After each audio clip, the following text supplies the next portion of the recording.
You like drawing curvy things? Me too. So today I will compare the lovely ladies drawn by Marc Silvestri and John Buscema, and more specifically how they draw faces. I think a good comparison is to see how they handle the four main views: a front view, a profile, dynamic angle emotions, and the hardest of all, the chin shape seen from the bottom. Growing up, I had this 1978 book where John Buscema breaks down every process of drawing a comic book. Very good stuff, I highly recommend it. So let's see what he says about the front view. He notes that the eyes are 1/5 of the side-to-side span, and then he drops this triangle, which seems a bit off in my case, so tweaking it a bit. And that cheek line to the lips is a very good trick. The nose triangle too looks very accurate. So let's get some real-life examples to see how accurate it is. Maybe Kim Kardashian is today's beauty standard, and yeah. That triangle really works. The eyes, though, are wider than 1/5, especially on the side. It's just half an eye. Jessica Alba, same. Emma Peel, yup. The X-Files Gillian Anderson, a more unconventional beauty, but still only half an eye on the side though. Let's see how Silvestri handles it. Yeah, he actually does it with half an eye on the side, and I think the faces look prettier because of it. He does a sharper jawline than Buscema. And his eyes have this shape, which always makes me think of a skewed rectangle racing car shape. Sometimes a bit rounder, but it still has that basic slant. Yeah, pretty different if you look at them side by side. And for this one, I prefer Silvestri, but let's check the profile. Again from the book, starting from a box, and this line is very useful. I call it the Mortal Kombat line. Finish him or her. Okay, let's invite Jessica back for a quick trace.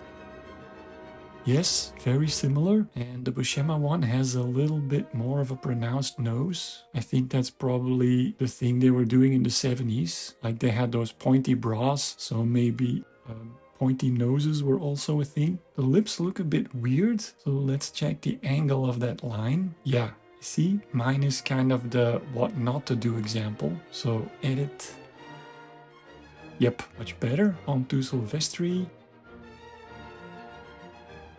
I've never actually studied the lip lines in detail of where they stop and how it relates to the curve, so let's do it. I'd say these are the basic shapes, and from looking at the Jessica picture, the lip color stops exactly on the peak of the curve, so that's easy to remember. The bottom one as well, but it's a very flat angle, and it goes down a bit more until it makes that hard switch into the chin.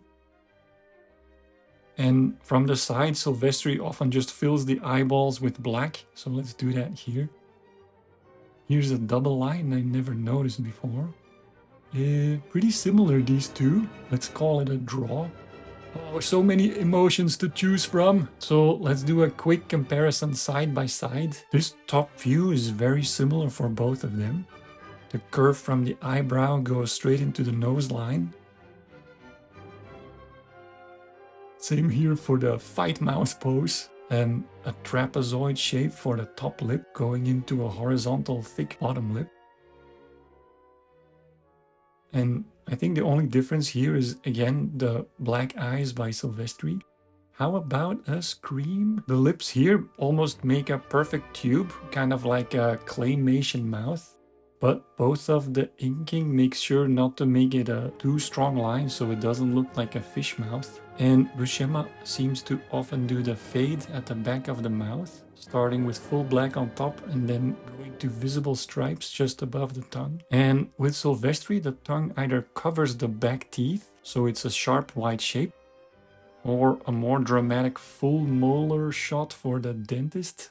And I think this is a useful mouth shape to practice. The top view, which makes the upper lip very thin, very similar for both of them. And note that the top lip is longer than the bottom lip, which attaches under it. Just a few hints of teeth lines always looks good. And a few lines to hint at a fade where the lips meet gives them a shadow and roundness. Right, on to the hardest camera angle, the Madonna. Why it's so hard is because the chin is a thick, round, three-dimensional edge covered with skin. So there isn't just one line you can trace to make that shape.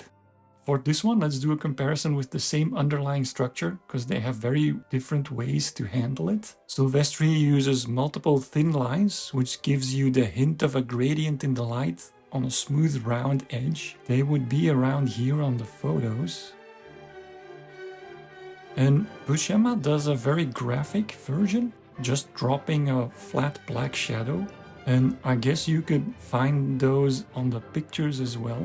But I couldn't really find samples of Buscema drawing the head in a more exaggerated upshot, so I almost think they stayed away from that back in the day. Okay, bonus round for Silvestri. I really love how he can draw a face with just a few dots. Incredible.